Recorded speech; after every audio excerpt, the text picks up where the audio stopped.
Hello guys, welcome to my channel edu Gyan Kendra. उम्मीद करते हैं कि आप स्वस्थ होंगे। तो पिछले वीडियो में हमने 7 तक के क्वेश्चन को कर लिया था। तो चलिए इस वीडियो में 8वां क्वेश्चन देखेंगे कि which of the following gives the correct increasing order of acid strength. Acid strength का करेक्ट ऑर्डर कौन सा है? देखिए, वाटर है, acetic acid, hydrochloric acid, water, hydrochloric acid, acetic acid, acetic acid, water, ये तो हो ही नहीं सकता। आपको पता होगा कि सबसे ज्यादा स्ट्रॉन्ग कौन होता है? तो हाइड्रोक्लोरिक एसिड। तो यहाँ पे देखिए, हाइड्रोक्लोरिक यहाँ पे है, हाइड्रोक्लोरिक यहाँ पे। ऑप्शन छांटना भी आप सीखिए।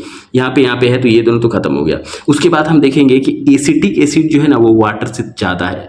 ठीक है, वाटर तो बिल्कुल न्यूट्रल होता है ना, ये बात आपको पता होगा कि अगर एसिड होता तुम लोग एसिड कैसे पीते। तो इसीलिए एसिटिक एसिड उससे ज्यादा होगा। तो सीधा है कि मेरा ऑप्शन ए आ गया। अब चलिए 9 पे चलते हैं। If a few drops of concentrated acid accidentally slips over the hand of a student, what should be done. कह रहे हैं कि अगर थोड़ा सा एक्सीडेंटली जो है एसिड हाथ में गिर जाता है तो आपको क्या करना चाहिए? Wash the hand with the Saleen water, saline water के साथ हाथ को धोना चाहिए। Wash the hand immediately with plenty of water and apply A paste of sodium hydrogen carbonate. Sodium hydrogen carbonate का पेस्ट आपको हाथ में लगा देना है, क्योंकि ये क्या है बताइए? ये क्या है? बेसिक नेचर का है। जब एसिड आप बेस डालेंगे तो ये क्या कर देगा? उसको न्यूट्रलाइज कर देगा। कह रहा है after washing with plenty of water apply the solution of sodium hydroxide on the hand. ये नहीं करना है। The neutralize the acid with the strong alkali, ये भी नहीं करना है। तो मेरा आंसर कौन सा? दूसरा हो जाएगा। 10th नंबर क्वेश्चन क्या कह रहा है, चलिए देखते हैं। Sodium hydrogen carbonate when added to the acetic acid evolves a gas, which of the following statement are true about the evolve gas? It turns lime water milky. It extinguishes a burning splinter. It dissolves in a solution of sodium hydroxide. It has a pungent order. इसमें से कौन सा सही होगा? तो answer हमारा B है। 1, 2 और 3 ये तीनों सही होगा।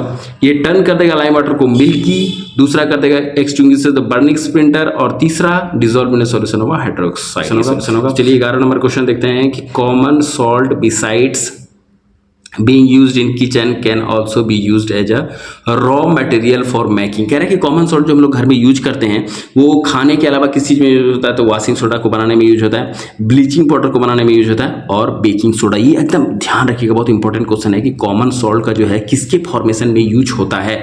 तो किसको बनाने में यूज होता है? तो देखिए, baking soda, sorry washing soda को, बेकिंग सोडा को और ब्लीचिंग पाउडर को, ये तीनों को बनाने में इसका यूज होता है। देखिए 12 नंबर क्वेश्चन क्या कह रहा है कि one of the constant of baking powder is sodium hydrogen carbonate, the other constant is. कह रहा है कि जो बेकिंग पाउडर आप बना रहे हैं ना उसका एक कॉन्स्टेंट, तो एक तो है ये सोडियम हाइड्रोजन कार्बोनेट, दूसरा क्या है? तो दूसरा क्या होगा बताइए? Tartaric acid. आपको पता होगा कि बेकिंग सोडा जो आप बनाते हैं, बेकिंग पाउडर, उसमें जो है सोडियम हाइड्रोजन कार्बोनेट और कौन सा एसिड डालना पड़ता है? टार्टरिक, वीक टार्टरिक एसिड डालना पड़ता है। उसके बाद ये बेकिंग पाउडर बनता है। ठीक है, तो 13 नंबर क्वेश्चन हम लोग देखते हैं।